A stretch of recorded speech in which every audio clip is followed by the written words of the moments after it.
Hello, everyone, and welcome to the Human SOS Show. We're on episode 124, and we're going to talk about an interesting topic. Just to remind you to be sure and let us know where you're joining from.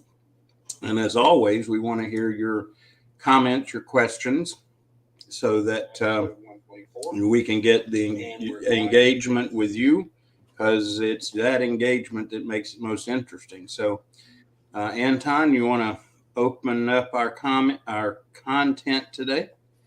Good morning, everybody. As Kevin said, thank you so much for joining. Always glad to have you here and hang out with you folks.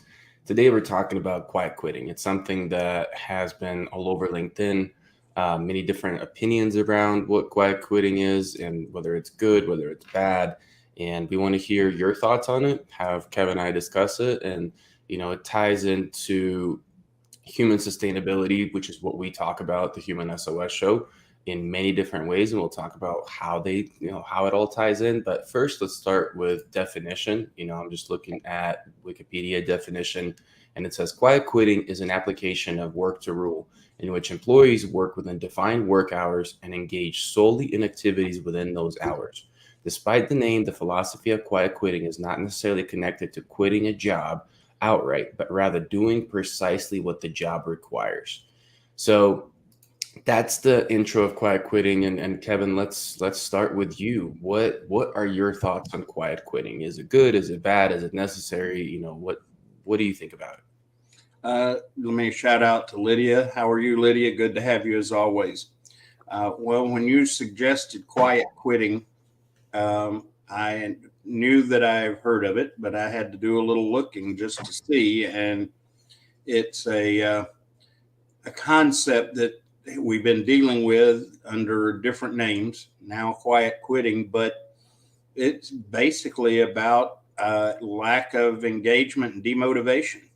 And people, because of the various circumstances, all generally, which come back to a leadership problem, are getting by enough to hold on to a job, a position, whatever. And it's unfortunate.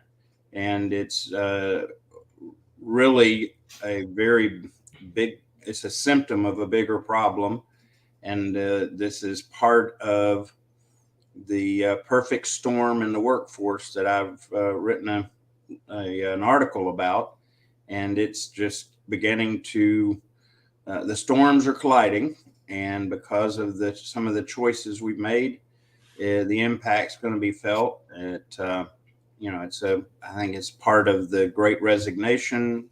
So it's choices have consequences, and we're beginning to see them, and it's unfortunate. Morning, Rick. Glad to have you with us. The interesting part is when I first got into the conversation around quiet quitting, maybe it was about a month ago, and it was on LinkedIn. It's the only really social media I use. And somebody was talking about how it's a good thing, right? People are talking about how it's going to help with burnout. It's going to help people to, have better work-life balance. And my stance on it was this is a terrible way to exist, right? It's to me, it's just punching the clock, coming in, coming out, and we feel that maybe it will make us not do more than we have to, not overexert ourselves. But in reality, I think it's just going to make us be empty at work. It Mm-hmm. make us dread work more because we're going to have this constant negative, association with it. Now, don't get me wrong. Some people hate their jobs and there's just nothing they can do about it. They just have awful jobs. I think majority of us don't hate our jobs. Majority of us have moments when we don't like our jobs. Majority of Mm-hmm. us have maybe months, weeks when we don't like our jobs. But oftentimes there's moments when we love them and when we get passionate about what we're doing and we align our vision to what our company's doing. And all these things happen to where even though we're kind of tired at the end of the day, but we feel full of purpose. I don't see it. This is just my opinion, an audience. This is where I would love to hear your comments. I just don't see how somebody can be quiet quitting and have fulfillment from work where you're trying to do the bare minimum or not even the bare minimum, exactly what's in the job description. But anybody that's ever written a job description knows you can't put everything in the job description. You can, otherwise the document would be enormous if we said how you have to engage with your peers, the attitude you have to bring to work, just all the things that are foundational to who we are as professionals. Like we don't put that in a job description because those should be table stakes. But nowadays people are saying, well, if it's not in the job description, I'm not doing it. And I get where they're coming from. I understand that leadership may need to find ways to inspire people and motivate people, but people still have to stay open to being led, right? Like if I close off my mind and I say, no matter what anybody does, no matter what anybody says, this is all I'm doing, no matter what happens, I don't think it's a beneficial thing for anybody. And unfortunately, the companies are going to suffer. And it's going to hurt. And it's going to hurt in many different areas. And what that does is when companies start to financially suffer, we start having layoffs, we start having, other issues start that are, not directly related, but they come out of that. And what happens then? Then there is a labor, there's no longer a labor shortage. Now there is a labor surplus. So the people that could get away with quiet quitting are no longer going to be able to do it, but for all the wrong reasons. Yeah, it's. I think there's a couple of other root causes involved, and you hit on one of them. It has to do with vision.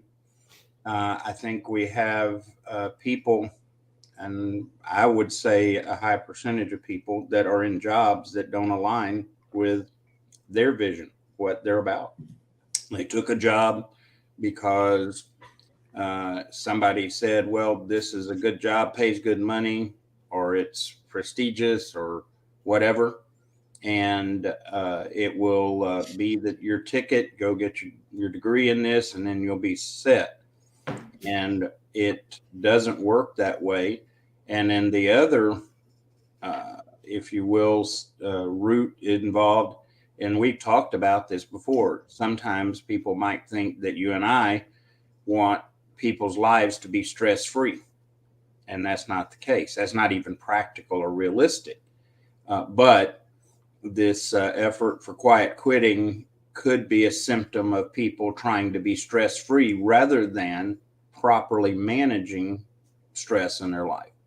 And it's the joke is when I teach leadership class sometimes is that the mindset that goes with it is, well, just give me a broom, because sweeping the floor is less stressful, it's easier, and so on. And that is trying to remove stress the wrong way.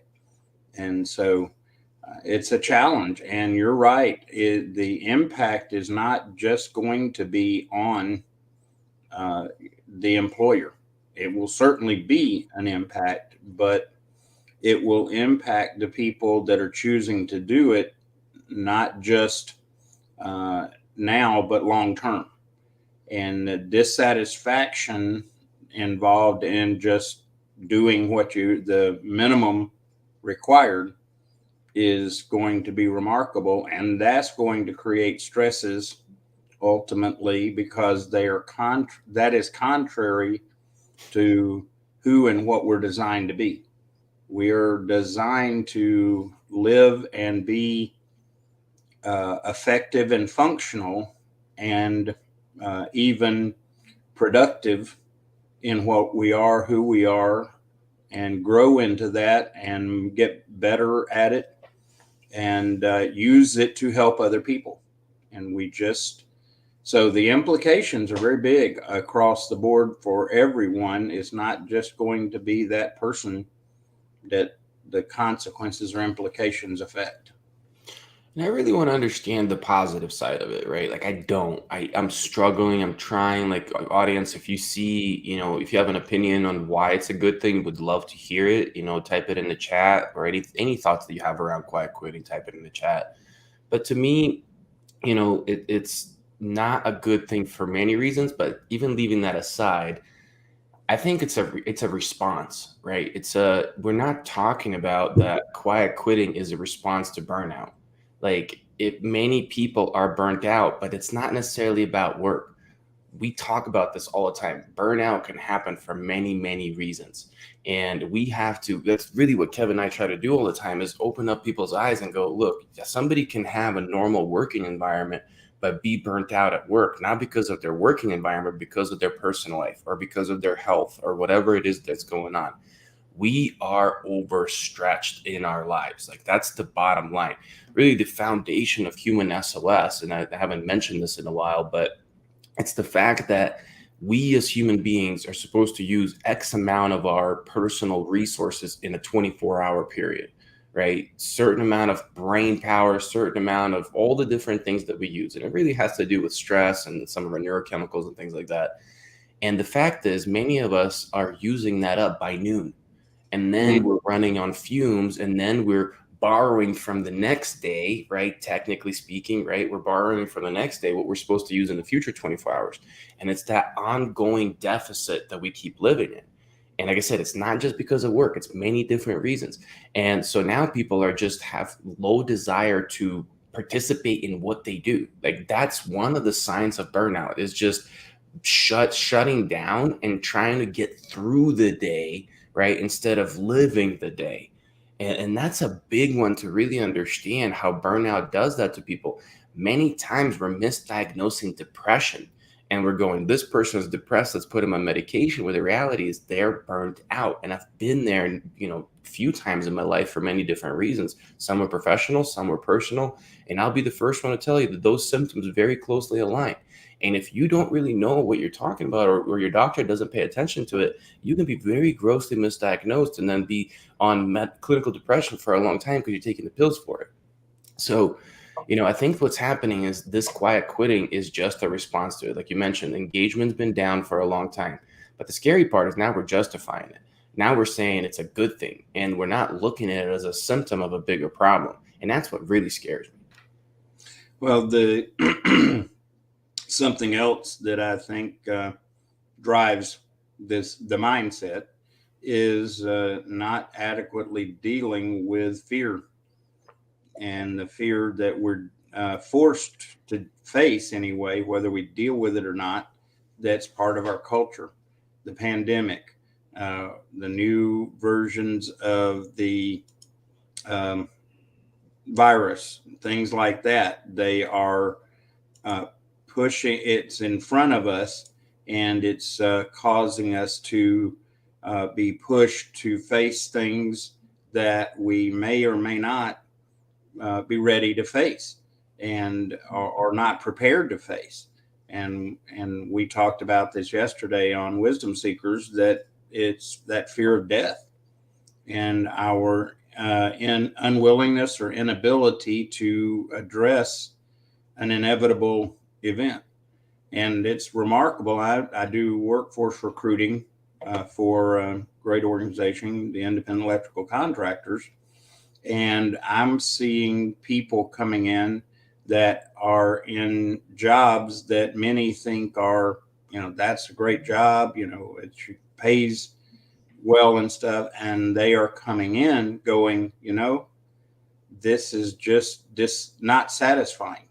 It is not causing me to feel like I've got a sense of accomplishment. And they're walking away from these jobs to find something else that is more fulfilling, more aligned with who and what they are. And I'm talking significant differences in pay, because they're so frustrated, disillusioned, that they're willing to start over in a different career area. And that's part of the mindset and symptomology of the whole concept of quiet quitting.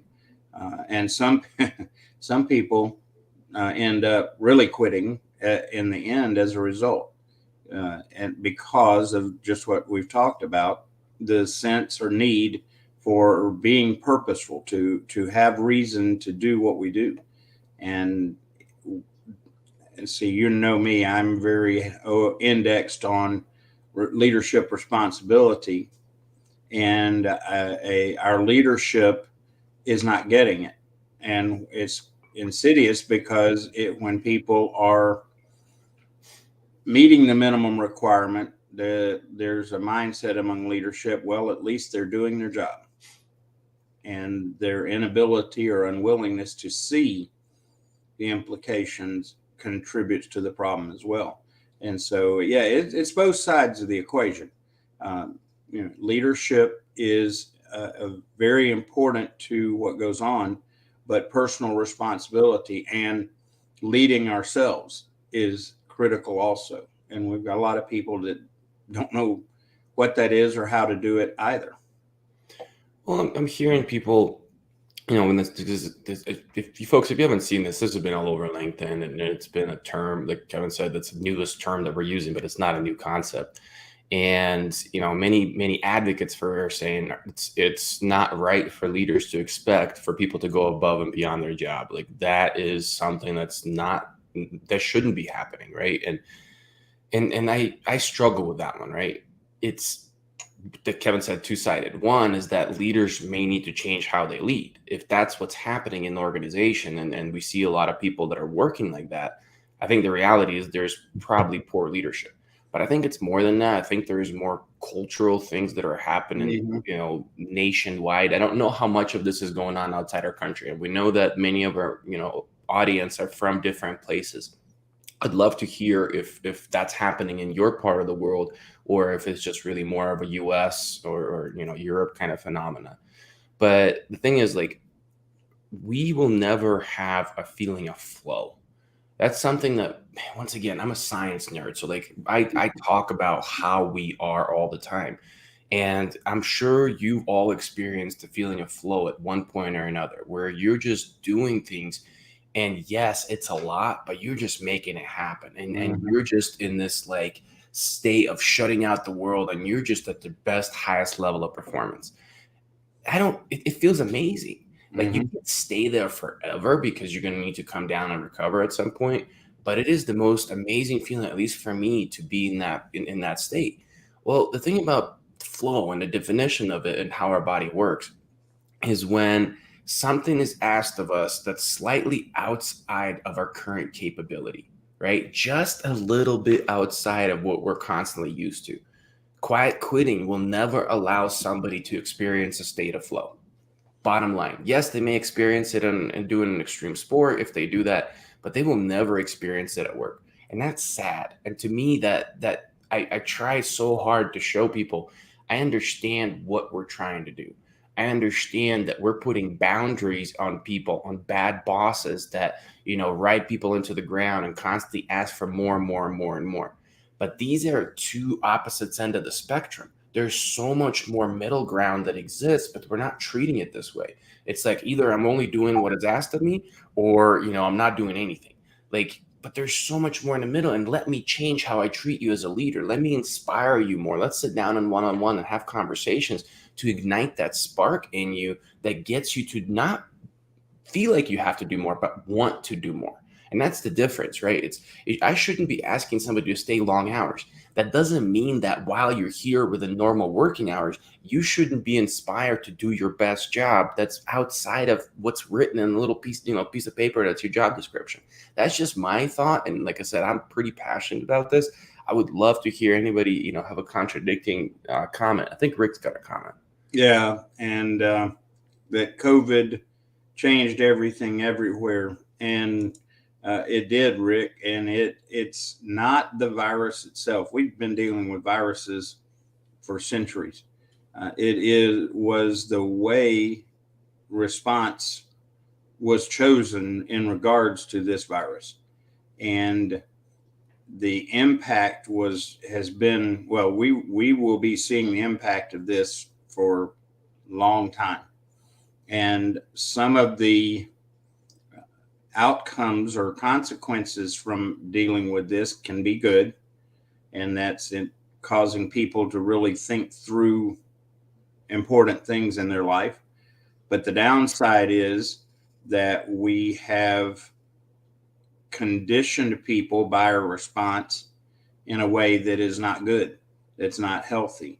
I forget who was, there was a post yesterday on human contact. When we isolated everybody over this virus, we have damaged the psyche of much of the population, because human contact is part of what we are designed about. It's part of being healthy. And when we isolated, we created a whole nother set of issues, and the impact of those issues is unfolding and will continue to unfold. The question is, are we prepared to deal with them and deal with them effectively? So yes, you're right. It is a factor, but I think the COVID response is more bringing out symptoms to issues that have deeper roots. And Anton and I talk about this all the time. Don't look at the leaves on the tree. And to resolve the health of the tree, generally speaking, it's finding out why the roots aren't healthy, why they're not bringing in water, nutrients, whatever. And we spend a lot of time polishing leaves and not much time digging in the dirt to figure out why this tree is unhealthy, the tree being us and or our human culture. No, you're spot on. And let's see, Rick says our response was fatal in more ways than one. Yeah, and we're gonna continue seeing, long-term effects, like Kevin said, not the sickness, not the the virus itself, but the actions that we took and choices that we made, and the changes that occur because of it. I know that working from home has become a really popular thing, and I do it. I really don't ever go in the office, but there is many long-term side effects that we yet to see. There's there's a reason why Apple and Microsoft, some of the biggest companies, not some, but the biggest companies in the world, are trying to get people to the office.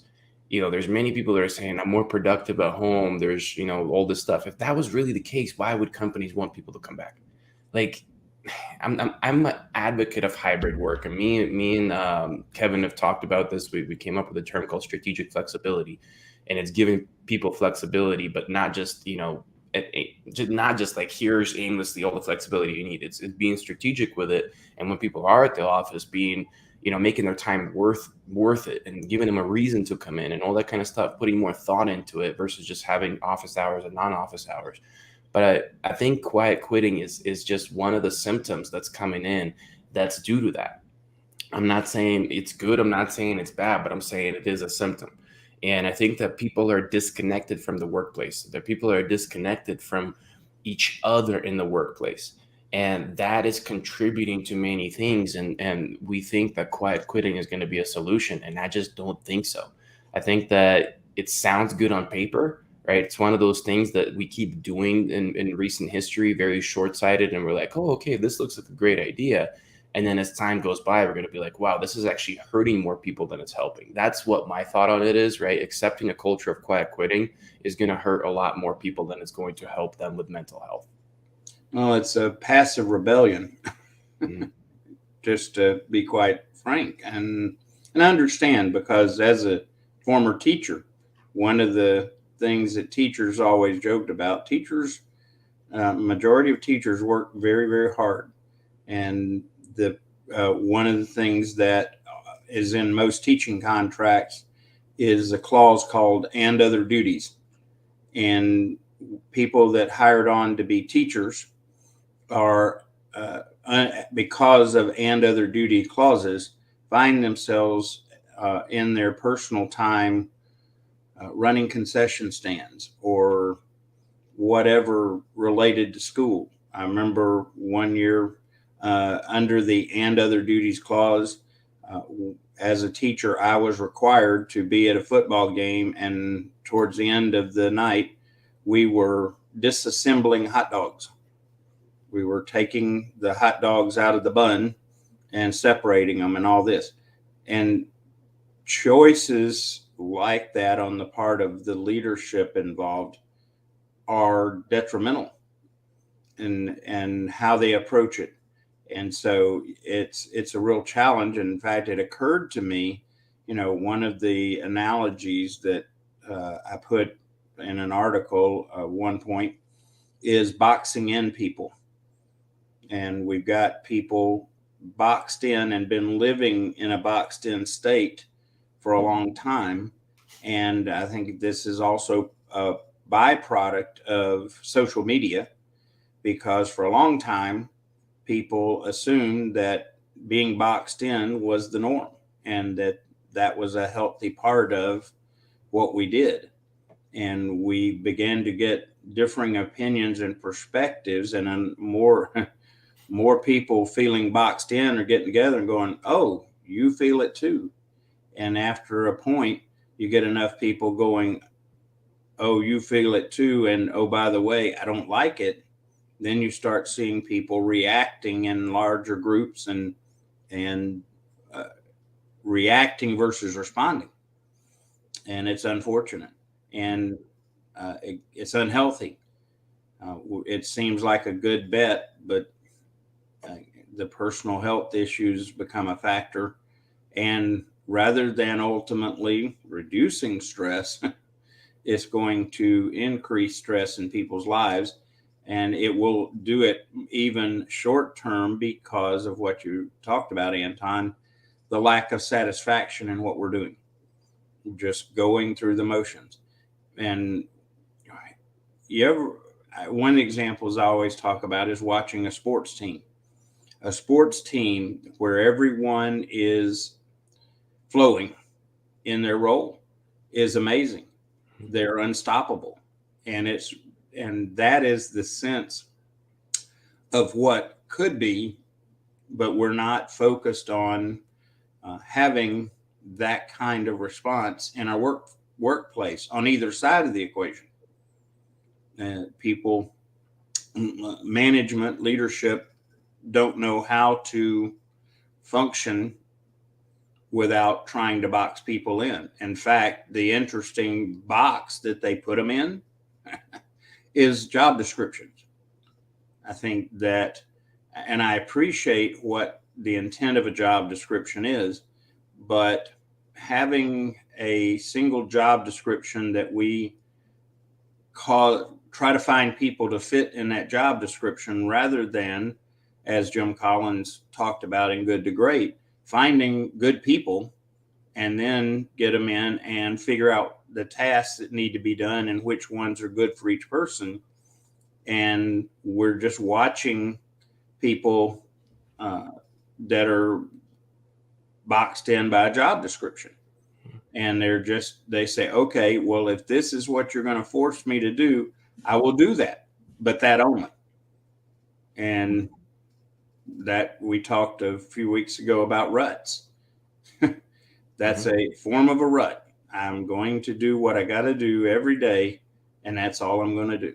You're getting through the day, right? Yeah, like I'm not thriving in the day. I'm getting through a day, and that's what we're creating for people. And here's another thing. Like I already started the conversation this way, but I'm just going to reiterate. Quiet quitting is a symptom of burnout, not a solution for burnout. But we're treating it as a solution for burnout. We're treating it for a solution for mental health issues. And we have to look at really why we're doing the quiet quitting, right? One of the things that is brought up often in the conversation is loyalty. And people say, well, why should I be loyal to my employer? This employer loyalty concept that used to exist is diminishing every single year. We're no longer think that it's the right thing to be loyal to employer, because people are like, well, why should I be loyal to employer when, they're not taking care of me, they're doing this, and something to think about. And I try to make things relevant for our personal lives when we're making analogies to work. If you're in a relationship, which when you're working for somebody, you are in a relationship. There is a professional relationship between you, an employee, and them, the employer, or vice versa if you're the employer. And how good is the relationship going to be in general, in your personal life? Think about it in your personal life. If all one side does is blame the other side for what they don't have, right? Like that's all that side focuses. I don't have this. I don't have this. They're always looking at the gap of what's missing versus looking in a relationship and being grateful for what you do have because of that relationship, right? That relationship won't last. That's the reality. Nobody's going to be happy in that relationship. But that's what's happening. And folks, I get that needs to be changes, constant changes in the professional world and improvements. But I will also say that there's been drastic improvements over the last 20 years when it comes down to employer-employee relationship, employee experience, how well employees are treated. Like the way that people are treated today is significantly better than the way people were treated 30 years ago. Who's looking at that and celebrating that? I don't see it. I don't Mm. see that happening. All I see is this is bad, this is bad, this is bad, this is bad. Now, I'm not blaming anybody. This is a symptom of burnout, negative thoughts, viewing things from a negative way, scarcity mindset, Mm. inability to be grateful. All of those things are burnout. And that's what our society is stuck in, and it's getting worse every single year. And I see it and it hurts me. And that's why me and Kevin are trying to shout off the rooftops of we're not living sustainably. Mm. But it's not about pointing fingers and saying you're not doing this for me, because nobody's going to do this for you. Human sustainability, how you are, that analogy I made throughout the day, is really more up to you than it is up to anybody else, because it's not just a job. What I see a lot of people do, yeah, you may be quiet quitting and you're only doing bare minimum. You're missing out on a lot of benefits of work, whatever, but then you're going home and getting on TikTok, getting on YouTube, and you're spending 2 hours on there scrolling through videos, depleting your brain, pushing it through more workload without realizing that you did at work. It doesn't feel like it because you're just enjoying it, but your brain is still overworking doing that, right? So just understand that it is truly a symptom of burnout. It's not going to help. And I would love to, discuss this with somebody that is a proponent of that, because I'm just failing to understand the positive. We got some. Welcome, Professor Jagdish, and glad that the boxed in people concept kind of resonated. Rick makes a comment. Once you totally box someone in, you stifle their ability to help an organization to grow. Indeed. And it's an interesting thing because some people and more people are just acquiescing and saying, okay, I'm boxed in, so I'm just going to accept it and live with it as it is, and without realizing the implications of that. And so, yeah, it's a challenge, and it's going to continue to grow until people take responsibility for themselves and recognize that, yeah, they feel like they have been victimized. Reality is that with the many opportunities available to us, allowing yourself to be a victim is a very poor choice, because we've all got so many different obstacles out there. And Rick makes another good point. You got to know each employee at a personal level. If you want them to thrive, home life comes to work. The whole thing of work-life balance, I know I'm irritate people, but it's a misnomer. It is chasing the wind, because work is not life. We have allowed it to become life. We've allowed it to become our identity. And that's part of the problem. Our life is our life. And then how we integrate life and work and leisure, all of it is more of the problem than work-life balance. And if we don't work towards gaining congruence and in our life with all aspects of our life, we're going to be unhealthy. Not just work. It's going to be unhealthy in all regards. And so important that we stop trying to get work-life balance. We need our work to be congruent with who we are and what we are in our life. And work's a subset of that. To Rick's comment real quick, even the earlier one about stifling the ability to help organization grow. That's one side, but the other side is stifling the ability to help themselves grow. That's also the other piece of the equation, right? If they should grow together, they should improve both organization and the individual, and that's the way a good relationship works. But if we talked about state of flow, but the other thing that we constantly talk about is discomfort, of being comfortable, being uncomfortable, right? Mm-hmm. you're going to get a bunch of people comfortable and that's it. Because it's like basically what I see is somebody say, okay, define my job perfectly in a job description, and I'm just going to do that. You just became a conveyor belt employee, right? You just became a factory worker that's just staying on a conveyor belt and doing the same thing over and over and over and over. Statistically speaking, and from a science standpoint, the least motivated group and the most miserable group out there when it comes down to it, because they're doing a mundane task without really looking at the big picture, without being connected to the vision of what the outcome is. We talked about on so many different components of that piece. People will be more miserable by doing that in the long run. And first, it'll feel good, right? At first, it'll feel like, oh, I have no surprises. I have no real challenges. Like work seems simple. But all of a sudden, they're walking away feeling unfulfilled every single day of their lives. And that's not a good thing, right? So that's just something to consider is we have to be uncomfortable to grow. That's what happens. And we have to be a little uncomfortable to flow. And we're taking those things away when we're doing it. Now, Lydia's comment, will you go to that one? Due to toxic culture in the workplace, people don't feel valued, important, or motivated. People quitting for self-care.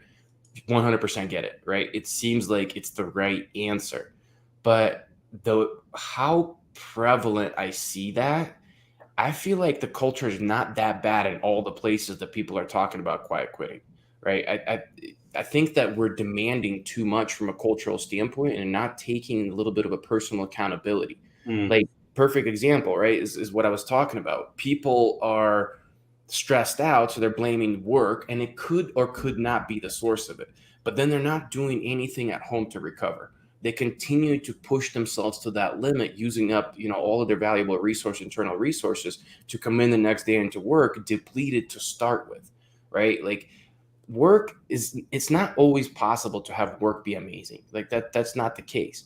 But if we are protecting ourselves and we are doing things for self-care at home, work will be easier to manage and we'll find more enjoyment with it because we're not starting the day depleted. But that's not what I see from a lot of people that are talking about quiet quitting and talking about their self-care. They're not doing their recovery. They're not doing the things. They just keep revving that engine until they close their eyes with insufficient sleep because they're watching Netflix or something like that, right? And now they're only got 5 hours of sleep. And over time, that deficit is really catching up, and the world and the job and the culture and everything seems miserable. Now, with that said, there are a ton of places that have bad cultures. But I feel like, once again, we've improved a drastic amount in the last 30 years. Nobody's recognizing it. Nobody's saying great job, employers, for creating flexibility. Great job for giving us ability to work from home. Great job on shifting benefits and allowing health to be part of benefits. And just, I can name a list of 100 different things that have been done. Nowhere do I see that, hey, guys, let's celebrate how far we've come. It's an attitude problem. It's a mindset problem that you're not doing what I want you to do, employee talking to employer. You're not giving me what I want. And so I'm going to just stop trying. And again, I am huge on leadership responsibility. But the other part of that is individually, we have to be leaders. That doesn't mean we need a title, doesn't mean we're going to be responsible for other people, but we need to lead ourselves. The interesting thing about leadership, when we lead, whether we're leading ourselves or leading others, the positive impact of it is remarkable. In fact, if you have bad leadership in your work world and you begin to be a leader of yourself, and the positive outcomes of that will impact those that you are under the leadership of, to a point that they will begin to ask and try to figure out what is different in regards to your demeanor, your behaviors, and it will cause change as well. Because when we are effective in leading ourselves, as Anton was talking about, part of those leading ourselves concepts is taking ownership of our recovery to avoid burnout, to avoid unhealthy things. It's not the job of leadership in an organization to do those things for you. It is their responsibility to give you the environment, provide the environment where you are able to lead yourself and be responsible for yourself. And no doubt, but if you're not doing that regardless circumstances, you're part of the problem. It just fact as sure as anything. Let's see. Just real quick, Kev, back to Lydia's great comment, and thank you for sharing that, Lydia. Again, I love when people obviously defend the stance that me and Kevin may be against, but I get what you're saying. Now, just a question. Now, is quiet quitting the right answer, or should people learn how to set boundaries? Right? I feel like quiet quitting is a level 10 response, where setting boundaries is a level 5 response. And I feel like quiet quitting is an overcorrection where people just don't know how to say boundaries. They don't know how to say no, right? And if we teach people to say no with the right parameters, that's a different story versus I'm only doing what's in the job description.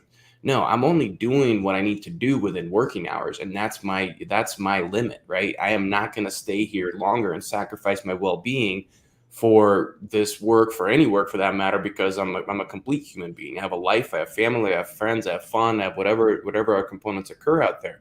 And I think that's a good thing. I think that we need to learn how to set boundaries. If we have a toxic culture, if we have, an employer that's demanding more than what we should be giving, that's understandable, right? Maybe somebody's boundary is like, I can work longer, but if I'm a salaried employee, I expect some sort of a compensation for that, perhaps, right? But whatever that give and take happens. But I think that's the thing to take away from quiet quitting is how do we as people, as employees, set boundaries for our employer? And if we can't, and we set boundaries and they don't hold them, then go ahead and quit that job, because that's going to just deplete you over time. At least start looking for something while you're transitioning. But once again, thank you for that comment, because it made me realize that there's a middle ground between what may be currently going on and quiet quitting. Well, I think we've lost, and no, I don't think, I know we have lost the grasp of a principle that's out there. And the principle is making an appeal. We see something, that a decision made, see something happening as a result of choices by management, and I use the term very loosely, then our response is to either acquiesce and do quiet quitting, or open defiant rebellion. If you don't do this, change this, then I'm quitting. I'm gone. When there is, and this is more relational, there's a middle ground, and that is drawing those parameters around ourselves, putting up those protective measures, but not doing it in such a way that it has other negative outcomes, by making an appeal, saying, this is something that I cannot do because of this reason. But if you will allow me, if I can do this other way or thing as an alternative, then we both get what we want. And that is a form of an appeal. And there is a lot of wisdom in knowing how to do that, rather than either just acquiescing or open defiant rebellion. And those seem to be the only two options that people want to consider. And there are better options, and they're healthier for the person. And so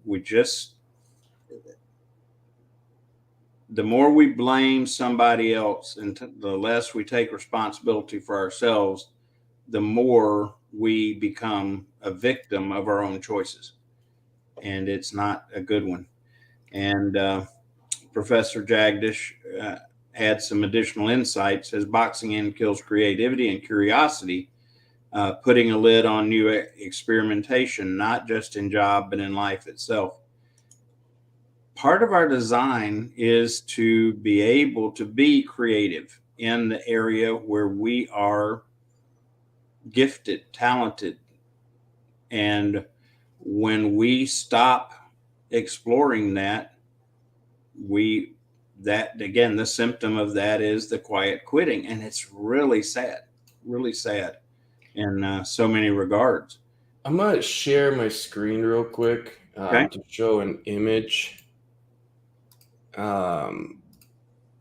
Back to kind of talking about the symptom, why quiet quitting is a symptom, not a solution.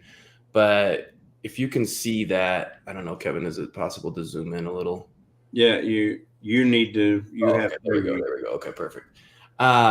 So, right, like we talk about like living sustainably from a human standpoint, not from like the nature standpoint. This is like, if you see these little squiggly lines, right?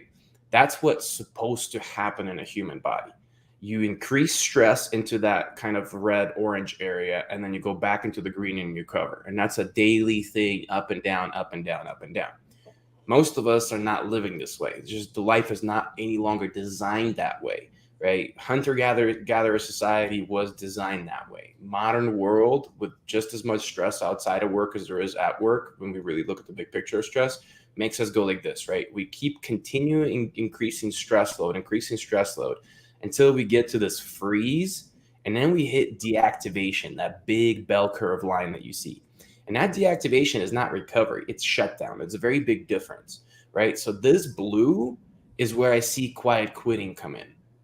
And that's where you're looking at things of dissociation, numbness, depression, conservation of energy, helplessness, right? All those kind of feelings start happening. But we're not realizing that they're forced on us, not by employer.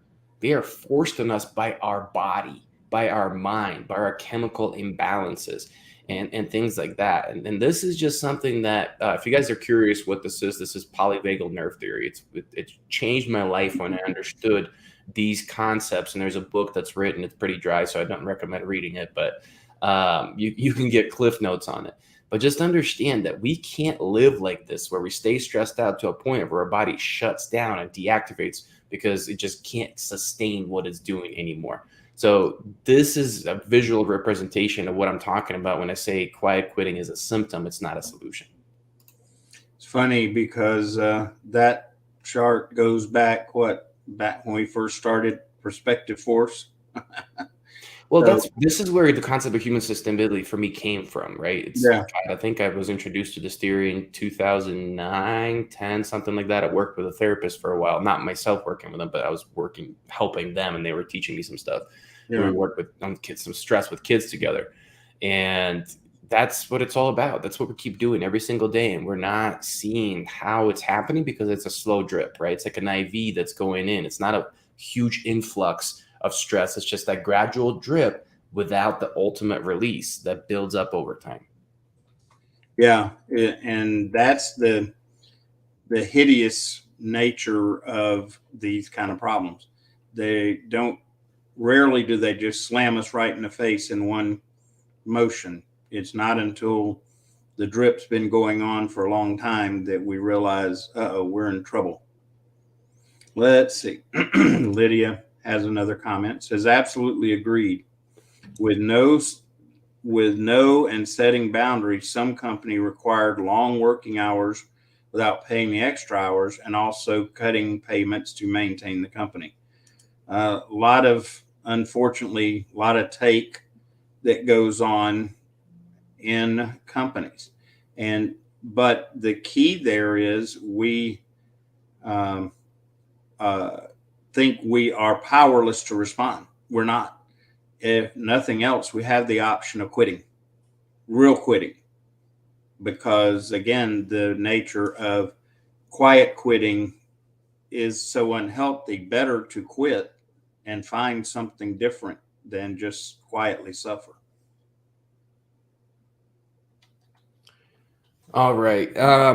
So yeah, we can probably start wrapping up here unless anybody has any comments, but just pay attention to this thing. that we keep seeing different names keep coming up for it, it's not going to go away because I think we're just scratching the surface of human sustainability is not present in workplace because we're treating things as a work-life balance and we're blaming work for all of our physical state issues.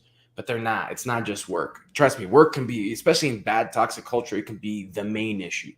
But I'm telling you, I've seen this over and over again where the culture is good or the culture is okay, but people are still burning out because we're not focusing on recovering in our off time, right? We're keep the demand on our brain very high. We keep putting poor chemicals into our body, with the foods that we're eating, the processed junk and all that kind of stuff that we're eating, and then coming into work and feeling like, awful, and we're blaming the work for it. I'm like, well, no, you just drank a bunch the night before when you ate McDonald's, and now you're coming in and your body's off, and it may not be the work. So I'm just telling you, these symptoms are going to keep showing up. The symptoms of being disconnected from each other are going to keep showing up. And the best thing that we can do to combat this is nurture ourselves and take accountability and responsibility for our own well-being, not just from exercise standpoint, but mental health and physical health united under one umbrella and complete health. That should be our biggest responsibility. And that's not something that we can outsource to somebody else. Yes. And including spiritual health. Yep. If we don't do that total balance health, we're not going to achieve any health. And including the issue of taking responsibility. And I don't mean to sound like an advertisement for my other podcast, but if you want to start towards becoming healthy, start facing fear of death. Talked with some friends yesterday how critical that can be, and start there. It's a good place because most of us are fearful of death because we've avoided it. We've tried to pretend like it's not going to happen for 70 years and so on. Face it. And once you start getting free from that fear, that will be a remarkable game changer for many people. So go ahead, Anton. No, and it's okay to self-promote. This is what our podcasts are for, is to be able to do that. I need to go back and probably listen to that because it sounds like a good one. I was going to listen last night, but yesterday morning, but my son woke up early. But to me, it comes back to our favorite word, you and me, and you will fear death if you don't have balance in life. I think if you have balance in life, you're going to do much better with the fear of death and those kind of things, because if we're missing things and we keep telling ourselves we're missing things, like I will have fun when I retire, right? I will travel when I retire. I will do whatever, right? I will have a family after I build my career. Like, you name those different things, whatever is missing in your life because you're not giving yourself balance, that's going to make you fear death, but it's also going to make you not live life. It's also going to make you live unsustainably and all these kind of things because you're going to over-index on something, meaning that you're leaving something else behind. Yes. And you've got to address it. And if you don't, you're going to keep whirling around in the same mess. Sharon says she's sorry she's late. She didn't get notification until 8:44. LinkedIn is just, great with notifications of lives. Best thing to do is just to set an alarm for this time and know that 90% of time we're going to be here. And if not, Kevin will always put out, a notification put a post that we have to cancel for whatever work reason or health reason that may be going on. So we're here every week, guys, and thanks to you, right? We're here because of you, because every one of you show up and luckily disagree with us on some stuff, right? Like, this conversation is so much more better when you give us viewpoints that we may not be seeing, right? Like Lydia's comment opened up my eyes to something and made me realize something now I'm an advocate of, right? Instead of quiet quitting, let's set boundaries, because quiet quitting is going to hurt us just as much as it's going to hurt the company in the long run. It's just everybody's going to be hurt by it. Well, thanks everyone. Appreciate you being here. And if you missed part of it, check out the recording. I will post the link to it. If you can't find that link, just go to my profile and look up posts and activity, and you'll find it there. And you can look at it anytime you want to. And be sure if you do watch the recording that you make comments, because we do check back with it. We do monitor, and we're interested in those comments and questions. And also, please share it with your friends. Invite them to be a part. We'd love to have, in fact, we would be okay if most of the time we're responding to your comments and questions. That will make it really, really even more interesting and helpful to each of you and to us, because we learn from you guys. We're not always here about giving answers. We also like to get the answers from you guys. It's very insightful. So, And one ask, Kev, real quick before we hang up. Like, if you're not following hashtag HumanSOS, please do follow it. But the bigger ask is please use it, right? Yeah. I want the vision is that it becomes a community thing. It becomes a movement that people start sharing their thoughts about human sustainability. They start talking about their tips and tricks. They start bringing awareness to the world. Because Kevin and I, we've built this thing to I think I was checking yesterday, like 82 followers of HumanSOS, right? It's pretty cool. To me, it's the small number, but it's such a unique hashtag. It's not the popular one. So it needs work to become a popular hashtag where it becomes relevant enough to make a difference in society and people's lives. So please feel free to steal it. Feel free to use it. We will see it when you use it. We'll be able to engage with your content. And I just appreciate you, sharing it for us. Well, and I assume everybody knows hashtags. I didn't for a long time. The value of a hashtag is if you click on the hashtag, it will take you to, on LinkedIn, it will take you to any content that includes that hashtag. So you can go back and find historic content related to HumanSOS and be able to go back and go, well, where was it? They talked about this? Well, if you hit that hashtag, you'll find that information, because it refers to anything that includes that hashtag. So use it to your advantage. Hopefully, we can all keep doing this to help others, help each other, and ourselves along the way. So thanks, everyone. As Anton said, 90+% of the time, Tuesday morning, you'll find us right here at 8 o'clock a.m. And we're going to be talking about topics related to HumanSOS and hopefully topics that you have suggested that we do, because we really enjoy that. So thanks, everyone. See you next week. Bring some people along so we can get this movement going and make an impact on the challenges that we're facing in our lives. So thanks. God bless. Bye.